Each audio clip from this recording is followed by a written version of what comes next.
दिल्लीतील साहित्य संमेलनासाठी पुण्यातून विशेष रेल्वे 98व्या साहित्य संमेलनासाठी पुण्यातून सुटणार विशेष रेल्वे मुरलीधर मोहोळांच्या पाठपुराव्याला मोठं यश। शालेय शिक्षण मंत्री दादा भुसे यांनी आमदार सुहास कांदे आज नाशिकच्या दौऱ्यावर तर उपमुख्यमंत्री एकनाथ शिंदे यांचा आभार दौरा या निमित्तानं घेणार बैठक।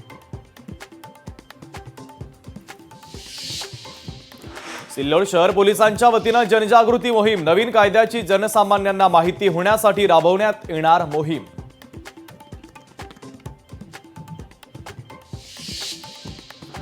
ग्रामविकास मंत्री जयकुमार गोरे आज सातारा जिल्ह्याच्या दौऱ्यावर दुपारी 2 वाजता साताऱ्यातील पोलीस परेड मैदानावर महसूल क्रीडा महोत्सवाला उपस्थिती लावणार।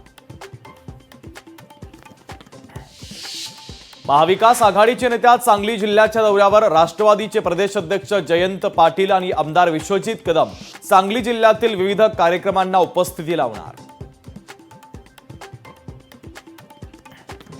प्रयागराजला जाणाऱ्या गाड्या गर्दीने फुलल्या, चिडलेल्या प्रवाशांनी तोडल्या एसी रेल्वेच्या काचा। माघ पौर्णिमेच्या स्नानासाठी प्रयागराजमध्ये भाविकांची गर्दी।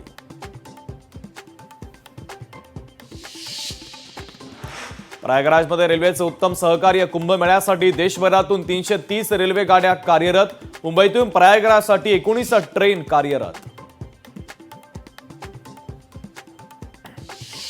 अयोध्येतील महाकुंभ मेळ्यात पवित्र स्नानानंतर भाविकांची अयोध्येला भेट, तर भाविकांच्या अयोध्येत तुफान गर्दी। मुंबई पुणे द्रुतगती मार्गावरील पनवेल एक्झिट मार्ग 6 महिन्यासाठी राहणार बंद। उड्डाणपूल आणि भुयारी मार्गाच्या कामात सुधारणा करण्यासाठी राहणार बंद।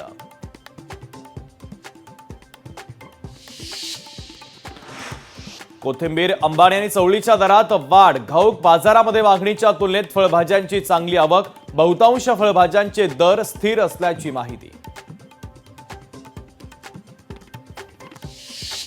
मुंबईच्या साकीनाका पोलिसांची उत्तर प्रदेशच्या लखनौमध्ये मोठी कारवाई। 5 किलो 500 ग्रॅम एमडी ड्रग्ज जप्त।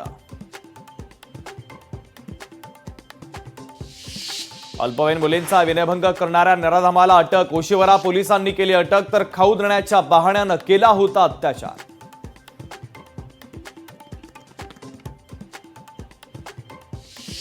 कुरकुंभ अंमली पदार्थ प्रकरणामध्ये एनसीबी कडून आरोपपत्र। 3700 कोटींचं मेफेड्रोन प्रकरण। शिवाजीनगर कोर्टामध्ये 16 आरोपींच्या विरोधात आरोपपत्र दाखल।